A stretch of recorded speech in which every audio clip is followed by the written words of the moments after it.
Ada banyak orang menjadi haternya si Bosman ini karena menganggap si Sontoloyo ini anti pemerintah. Padahal yang dikritik hanya bidang ekonomi dan pertahanan negara yang melemah. Dan setelah mengkritik selalu memberi solusi. Karena beda berangkat keilmuannya, di mana yang menjabat sekarang tidak paham MMT, Modern Monetary Theory, di mana pejabat ekonomi saat ini jago di fiskal, si Bosman ini pendekatannya moneter. Ya terang aja nggak nyambung. Contoh, ekonomi yang super slow down, yang masih belum diakui oleh pejabat negara ini coba distimulus.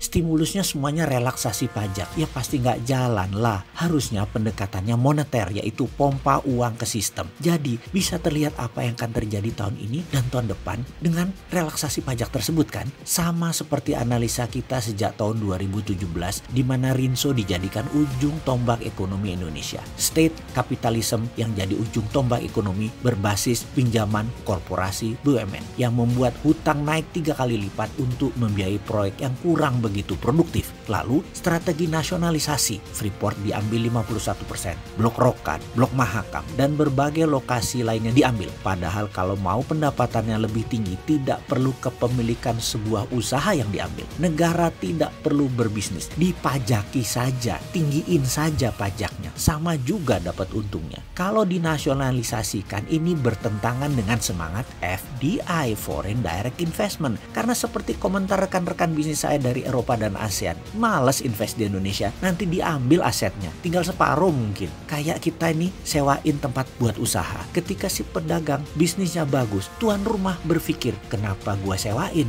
Gue kan bisa buat warteg juga, pasti untung gue lebih. Lalu kontrak sewa bangunan tidak diperpanjang. Kemudian si punya rumah buat warteg sendiri, ternyata belangsak. Persis seperti kelakuan pejabat saat ini. Pembisiknya soalnya mental pedagang, karena merasa dirinya sudah lengkap hidupnya, tapi ternyata keluarganya, anaknya belum lengkap dan harus dilengkapi. Jadi segala urusan bagaimana masuk duit cepet. Ketika tuan rumah dagang, ya bubar lah, ya bukan ahlinya. Padahal kalau mau duit gedean, sekali lagi pajakin aja gedean asing-asing itu. Tambah lagi kewajiban sosial mereka, misalnya suruh bikin sekolah, CSR dan lain sebagainya. Kan ibu bintang keuangan kan jago pajak, pajakin aja. Ini malah yang lokal nggak dapat guyuran moneter, tapi pajak ditekan-tekan. Asing nggak dipajak, malah nggak diperpanjang kontraknya dengan harapan dikelola sendiri, untungnya gedean.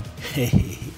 Kocak kalian itu. Dengan perilaku kebijakan ekonomi sejak 2017 ini hingga saat ini, maka secara analisa kita bisa melihat masalahnya seperti ini. Bagaimana kita tidak bergantung dengan Cina lagi. Kita sudah putus dengan Amerika. Sudah tidak bagian dari global supply chain hegemoni lagi. Hebat, sudah berani melawan hegemoni. Lalu kita 40% ekonominya ada hubungannya dengan Cina, yaitu impor. Sementara Indonesia tetap tidak jadi global supply chain Cina. Indonesia hanya marketnya Cina. Buktinya neraca perdagangan kita dengan Cina selalu minus. Lebih banyak impor daripada ekspor. Baca defisit atau kata lainnya adalah tekor. Jadi dari sebuah video dan kamera NASA yang disebar di media sosial didapat fakta bahwa udara di Cina saat ini bersih. Alias banyak manufaktur tidak produksi karena shutdown corona. Ketika memulai lagi, kira-kira hal ini di Cina akan memakan waktu mencapai puncaknya kira-kira 6 bulan.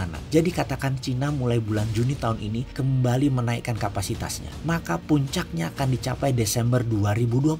Indonesia tidak akan tahan sampai Desember 2020. Inilah masa yang tepat Indonesia berdikari. Dan pejabat negara tahu dong apa yang Anda harus lakukan.